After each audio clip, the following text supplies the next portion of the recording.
एकात्म धाम शिविर और यहाँ विराजे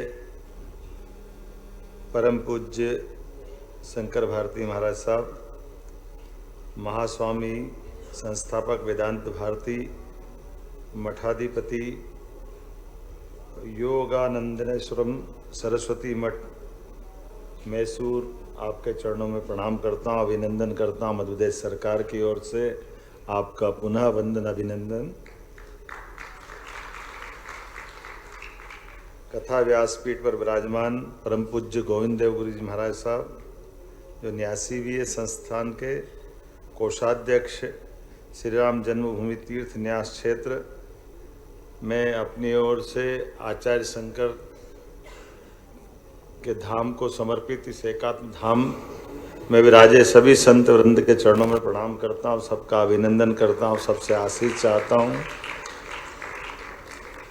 अभी हमने अपने इस वीडियो के माध्यम से अभी इस एकात्म धाम या यात्रा की अलग अलग लघु झलकियाँ देखी, और ये सच है कि आचार्य शंकर का योगदान वर्तमान की दिशा में, खासकर सनातन धर्म के संबंध में, वाकई वो उनकी जिस प्रकार से आज उसकी उपयोगिता है, उस काल में तो कल्पना करना मुश्किल था। जब आचार्य शंकर ने कहाँ केरल का वो कालड़ी जैसा छोटा सा स्थान, कहाँ माँ रेवा के किनारे आकर के महाराज जी की उस छोटी सी आयु में कितना अद्भुत लगता है। लेकिन ये इतनी बड़ा एक स्वर्णिम इतिहास भी है जिसको पुनर्जीवन की आवश्यकता केवल एक पक्ष से नहीं, सभी पक्षों से, और आज उसकी और ज़्यादा आवश्यकता पड़ जाती है।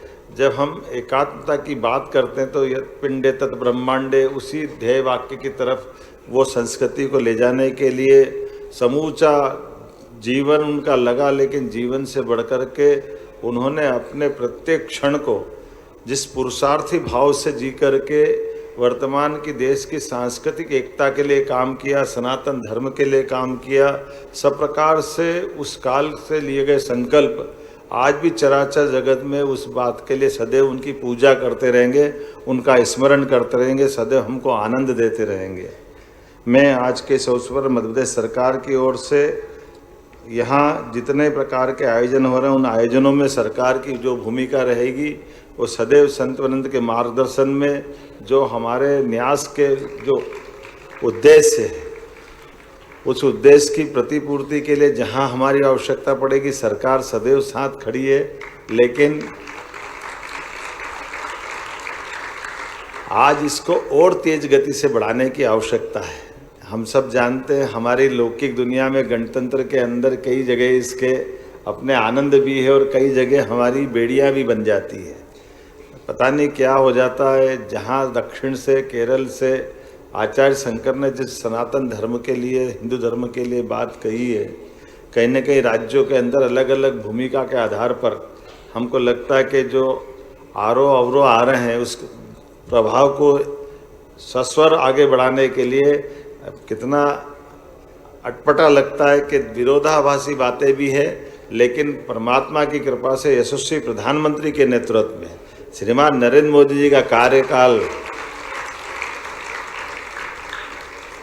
हमारे लिए, सबके लिए संत वृंद के आशीर्वाद के साथ कितना सुखद, अपनी आँखों को सुख देने वाला क्षण होगा कि गंगा के तट पर देश का नहीं दुनिया का सबसे बड़ा लोकतंत्र का नायक गंगा में डुबकी लगा रहा है। वो उनकी डुबकी के माध्यम से पूरा देश डुबकी लगा रहा है। वो आनंद में हम डूब रहे हैं। वो जो क्षण है हमको एहसास कराता है।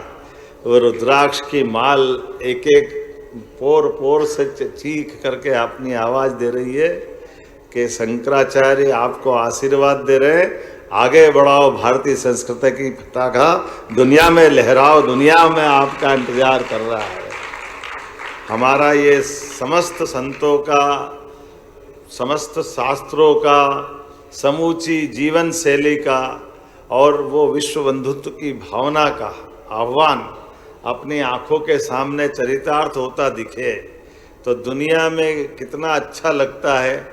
बड़े बड़े सत्ता के प्रतिमान जिनके भरोसे से उनको लगता था कि हम विश्व में बड़ा उथल पुथल रखने की ताकत रखते हैं, लेकिन ज़्यादा लंबा नहीं, 10-20 साल में ही कहाँ रूस के ठिकाने लगे नहीं, और कहाँ हिलता अमेरिका दिखाई दे रहा है, और कहाँ भारत की पताका आपने उस उन्नत आकाश की तरह, उत्कर्ष की तरह लगातार बढ़ती जा रही दिख रही है कि हाँ, गगनमंडल में भारतीय भगवा ध्वज का इंतजार आज समय कर रहा है। बाबा महाकाल काल का आशीर्वाद है जो चरितार्थ होता दिखाई देगा।